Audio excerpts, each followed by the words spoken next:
El Baúl de Pesqueira.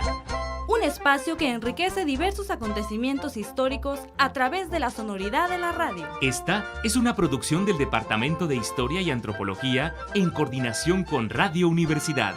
El Baúl de Pesqueira. Enriqueciendo la historia sonora.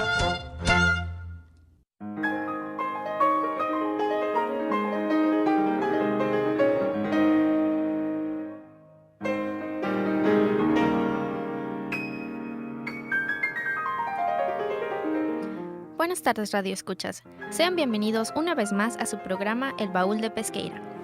Esta semana tenemos como invitado a Mario Lemus Villavicencio, que nos hablará sobre la ponencia que presentó en el coloquio de Historia Cultural, Origen y Caracterización de los Azules, Expresiones de Contracultura y del Movimiento Hippie en Sonora, la cual realizó en conjunto con Cuitláhuac Galaviz. Comenzamos.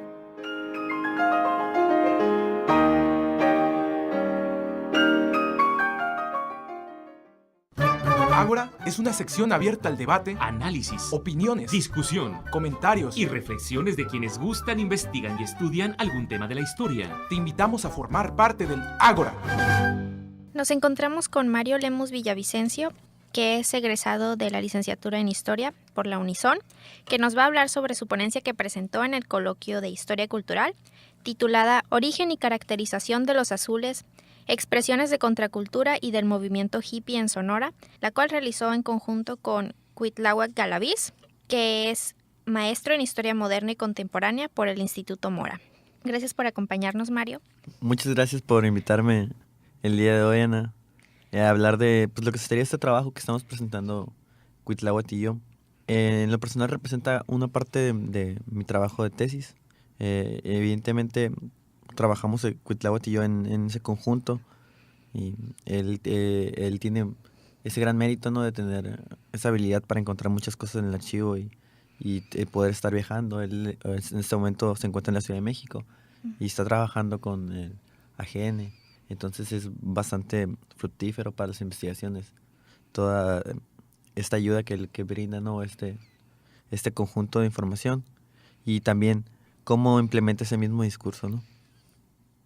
Claro. Bueno, y su ponencia habla sobre el movimiento Los Azules y su contexto es a finales de los 60 en Hermosillo. ¿Podrías decirnos con mayor profundidad de qué trata su ponencia? Pues la idea de la ponencia es hablar de este grupo de los azules que tiene sus características, ¿no? Pues recordamos que los azules es un grupo que se desprende del movimiento estudiantil de los años 70, que busca ese cambio y tiene esa radicalización, ¿no?, en la universidad.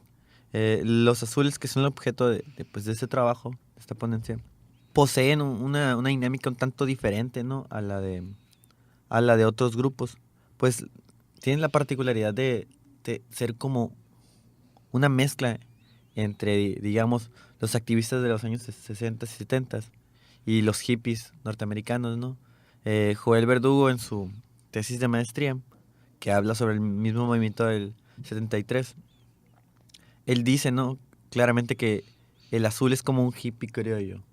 O sea, José Agustín habla en su libro de Contracultura sobre estos hippies mexicanos, ¿no?, que adoptan estas posturas o estas cuestiones ideológicas y bien la asumen en su identidad mexicana, ¿no? Es decir, el hippie mexicano, que es el llamado hippioteca, exactamente, ese llamado hippioteca, él tiene esta particularidad de poseer raíces como, sino más bien poseer raíces de carácter étnico, ¿no? Y es el recuperar ese contacto con la madre tierra. Entonces los azules tienen un viaje, digámoslo así, similar, o una idea similar, pero ellos se identifican más como hermosillenses que tienen esta conexión, pero con la lucha obrera, ¿sí? Uh-huh. Muchos de los estudiantes de la universidad en su momento que fueron azules o pertenecían a la preparatoria de la universidad porque estaban muy ligados, ¿no? Vienen de hecho desde el movimiento del 67 y se empiezan a conectar para llegar a los años 70 ya como con otra idea, ¿no?, de la política y de lo que sería la contracultura, ¿no?, que es básicamente romper con los estándares, ¿no? Entonces ellos se asumen de una manera como se asumen de esta manera en la que son hijos de trabajadores, son hijos de mineros, que sus papás les decían, no, yo te voy a pagar la educación para que tú jamás uses un overol o andes de mezclilla, porque era muy común que los mineros usaran mezclilla en ese momento, en ese tiempo. Pero ellos lo adoptaron como una forma de vestir para, me imagino yo también que es lo que tenían en su casa, ¿no? Entonces no había mucho que ponerse, pero es también este discurso, ¿no? De no negar lo que son, sus raíces, no tanto étnicas, ¿no? Sino sus raíces de trabajadores obreros, ¿no? Y más o menos de eso trata, de cómo se desenvuelven los azules en este contexto tan caótico que pueden ser los años 70, más en Sonora, más en el caso particular de la Universidad de Sonora, donde se dan todas estas transformaciones al interior de la máxima casa de estudios o de esta gran institución que puede ser la Universidad de Sonora. Más comprendiendo que está en su proceso de formación, ¿no? Ha tenido sus distintos choques, recordando un poco y conectándolo con el movimiento estudiantil del 67, ya tuvo su momento, digamos, histórico, en el que figuró, en el que entró la ola verde a la universidad, que fue cuando se rompió la autonomía y que entran los soldados, y inclusive se dice, no, pues se llevaron gente, o los golpearon, o cosas así. Pero evidentemente es un hecho de que se violó la autonomía. Desde el momento que el ejército incursiona en la universidad, ya tiene una serie de repercusiones y va quizás perfilando a estos jóvenes que en su momento no están en la universidad quizás, pero les va dando esa postura política. Viene la Revolución Cubana también, bueno, ya había venido, pero está en ese auge, ¿no? Es ver digamos, lo que llamaban, ¿no? El comunismo real, que siendo objetivos no era comunismo, viendo ese ejemplo, teniendo las figuras revolucionarias de Ernesto Che Guevara, de Fidel, teniendo los partidos comunistas bien formados y inmiscuidos los jóvenes principalmente en esto del cambio, ¿no? Buscar un cambio en la universidad, científico decían, ¿no? O que fuera objetivo, que fuera riguroso y que rompiera con todos estos estándares culturales. Bueno, y de hecho en tu ponencia habla sobre eso, que este grupo social buscaba, o más bien rechazaba, estos estándares sociales y culturales impuestos por la sociedad hermosillense de los 60. ¿Podrías hablarnos un poco más de eso? ¿Qué era específicamente lo que rechazaban y cómo eran sus ideologías? Bien, rechazan todo lo establecido, con lo socialmente aceptable, ¿no? Entendiendo que cuando hablamos de socialmente aceptable decimos que es esta serie de tradiciones, digamos, que parecen absurdas en esta construcción de como grupo, ¿no? Es decir, un ejemplo muy claro es el hecho de que lo que tenemos aún actualmente, ¿no? La elección de rey y reina de derecho, que se ha acotado claro. a derecho, ¿no? Me parece, tengo entendido que antes era como más toda la universidad. Pero bueno, es esta tradición, ¿no? Los azules estaban muy en contra de ello porque decían que había que premiar a la mujer no por sus logros físicos, más bien no por sus atributos físicos, sino por su capacidad intelectual o por sus otras capacidades, que no podíamos estereotipar la belleza, y que también entra esto muy interesante que es como en cierta manera la libertad, ¿no? La liberación que se venía trabajando ya desde los años 60, desde mucho antes de los años 60, pero se da el boom, ¿no? En los años 60, tanto la liberación sexual y todo esto, ¿no? Y los azules defendían mucho ese hecho, ¿no? El de que la mujer tenía otra participación, ¿sí? La mujer tenía otra dinámica en la sociedad, más que solo verse bonita y ser premiada por sus atributos físicos. Respetaban, como te digo, lo intelectual, cómo se desenvolvían, y se estaban en cierta manera pegados a la lucha de la mujer. Claro, una cosa es el discurso y otra cosa es la acción, ¿no? Pero otro ejemplo que puede ser de lo socialmente aceptado es el pelo, ¿sí? Cómo estás vestido. Ya había comentado que ellos se vestían de mezclilla, algunos con este discurso, como te digo, de trabajadores, donde buscan ese vínculo o aceptan más bien sus raíces. Y es traer mezclilla, traer el pelo largo, en ese momento era el diablo, ¿no? Me tocó leer entrevistas de un señor que decía, es como, wow, traías mezclilla, ¿no? Seguro era un drogadicto, ¿no? El hecho de las drogas es sumamente importante para, para este grupo, en el sentido, ¿no? De que decían, bueno, en un sentido que hablaban más bien de que era como un necesario para entender muchas cosas de filosofía, ¿sí? De ahí yo creo que de ahí se recoge la fama de que los que estudian filosofía o estudian letras, bueno, aquí en el caso son necesariamente son marihuanos, ¿no? Pero para ellos era como un parte de la cosmovisión, de entender todo este rollo filosófico que se venía desarrollando a través de la década de los 70 en Sonora. El pelo largo, pues era, aparte de una moda, era un reto a la autoridad, ¿no? Porque tener el pelo largo significaba que eras un rebelde, probablemente, ¿sí? Porque no estabas de acuerdo con tus padres, porque no, ¿cómo te iban a dejar salir así? O sea, era evidente que era un símbolo de contracultura lo que venía haciendo es retando, ¿sí? No me gusta como tú quieres que yo ande, y yo ando como yo quiero andar, ¿no? También nos hablaba sobre el amor libre y el rechazo a la monogamia. Es esta idea que se tuvo en las comunas hippies, ¿no? De los años 60 y principios de los 70, que era el hecho de que no requerías de digamos, esta dinámica del Estado aprobando tu matrimonio, o para algunos casos, ¿no? O también se daba de que una mujer y un hombre no tenían exclusividad, ¿no? La sexualidad es tan diversa y puede ser objeto de tanto placer que para ellos no era necesario el tener ese título, ¿no? Es el tener al alcance toda esa liberación sexual que se venía cocinando, como la píldora, como el uso más fuerte del condón, todos los anticonceptivos que se empiezan a desarrollar en las décadas de los 60, pues le abren la puerta a muchos a explorar ese lado, ¿no? Era muy común que hubiera fiestas y que hubiera muchas drogas y que la gente pues tuviera mucho sexo.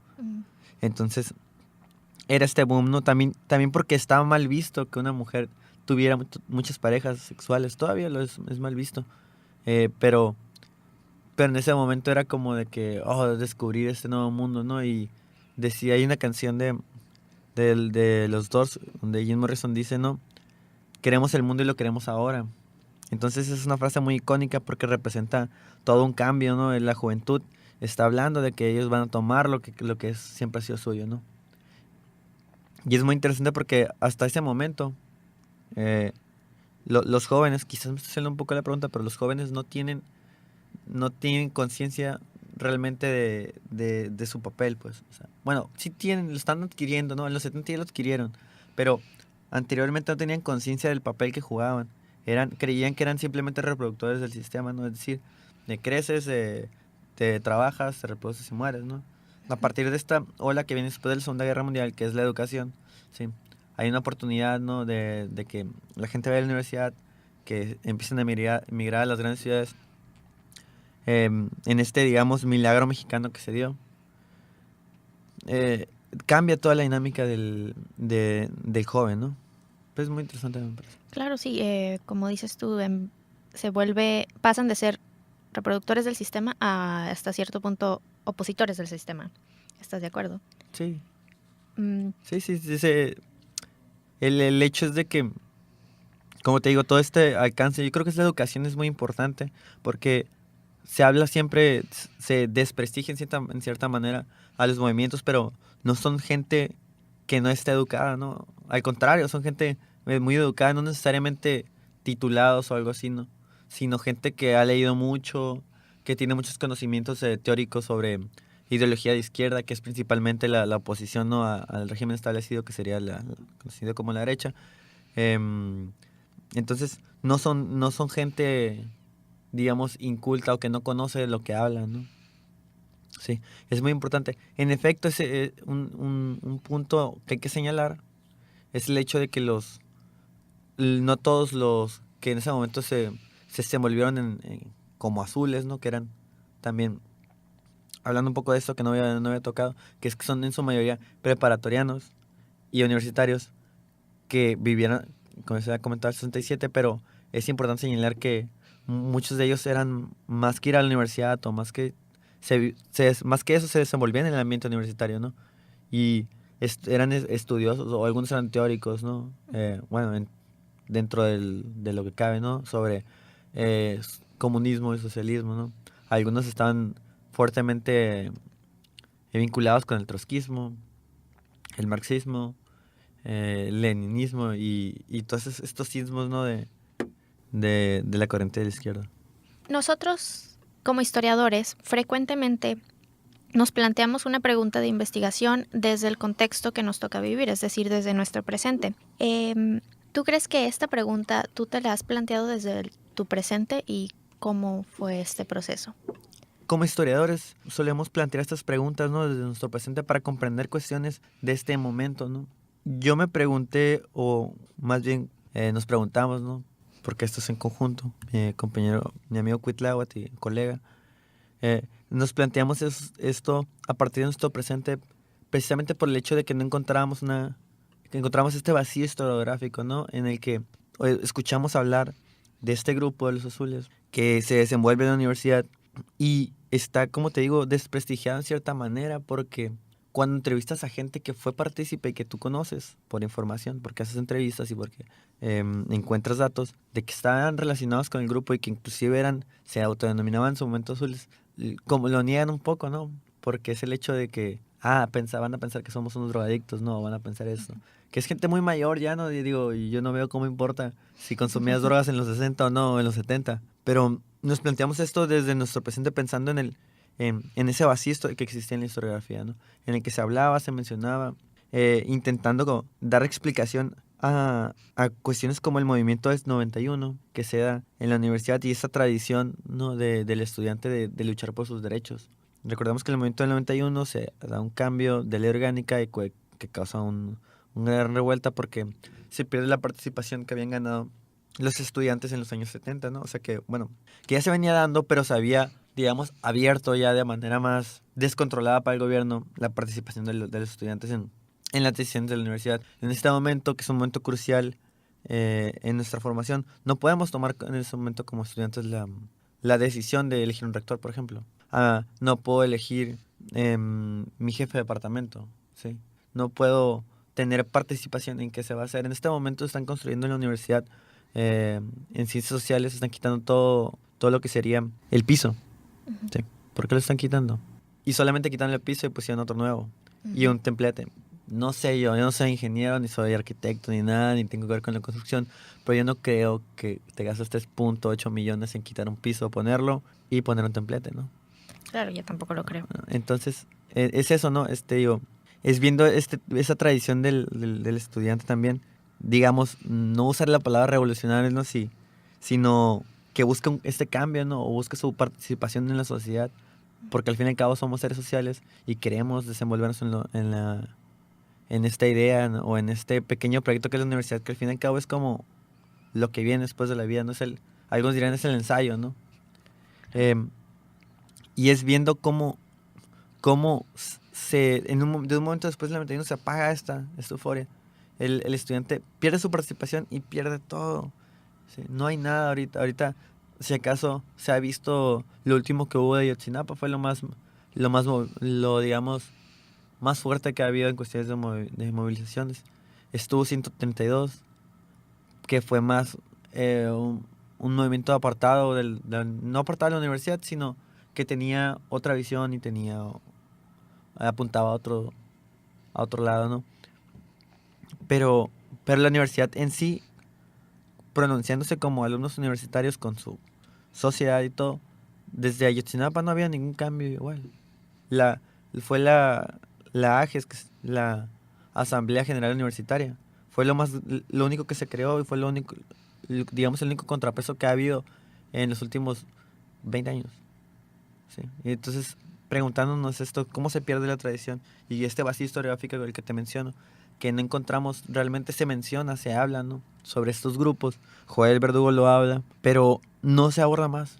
Es muy pobre. A pesar de que existen la hemerografía, está el archivo y una serie de documentos que se pueden consultar, ¿no? Y la entrevista, que es un instrumento sumamente útil. ¿Podrías hablarnos un poco sobre tu acercamiento a las fuentes, que ya lo mencionaste, pero más a detalle, por favor?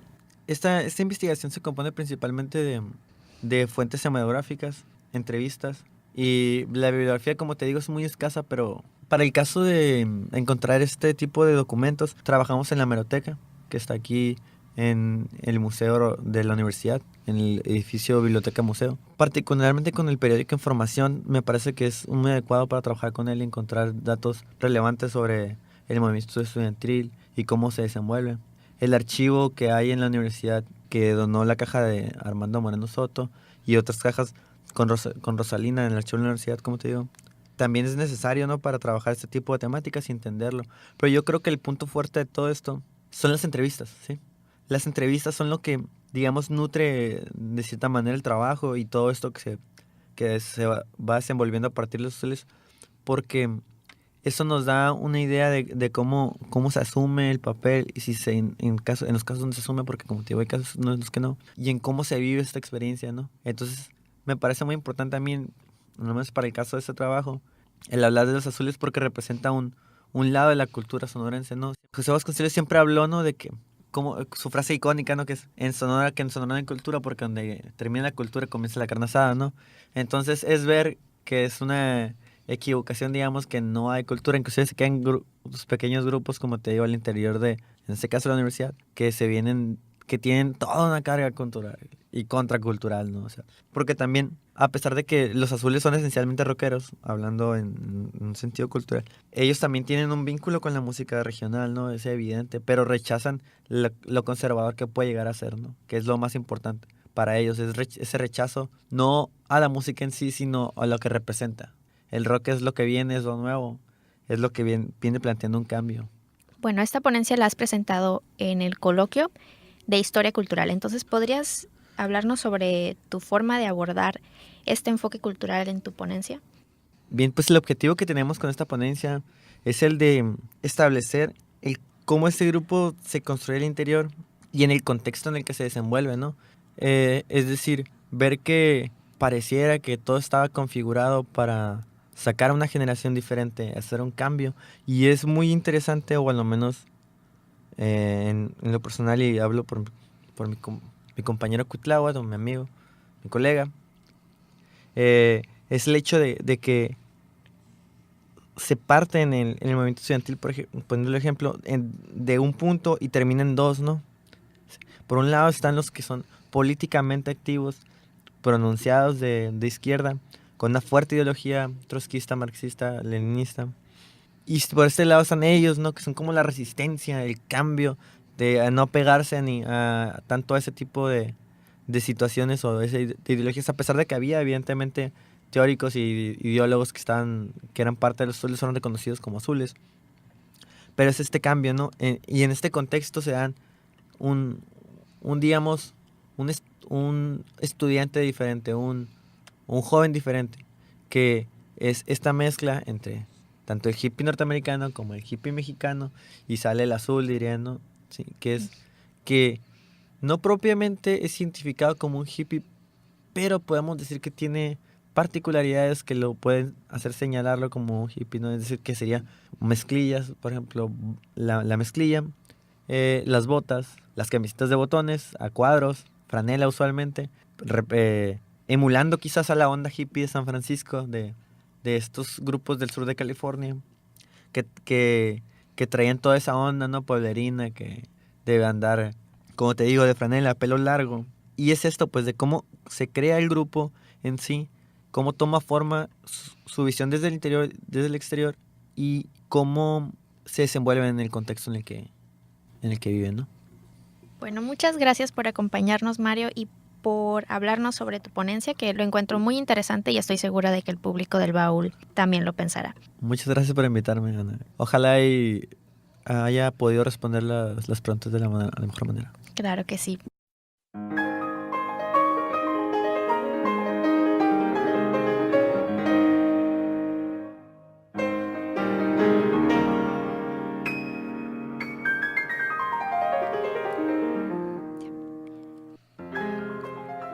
Esto ha sido todo por hoy, Radio Escuchas.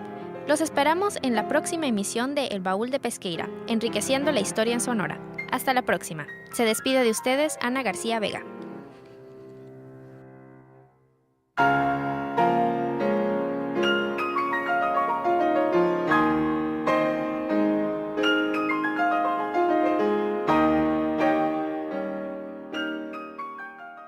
Por hoy, el Baúl de Pesqueira ha cerrado un programa más. Te invitamos a escuchar un encuentro entre el pasado y el presente de Sonora en la próxima emisión. Esta fue una producción del Departamento de Historia y Antropología en coordinación con Radio Universidad. El Baúl de Pesqueira. Enriqueciendo la historia sonora.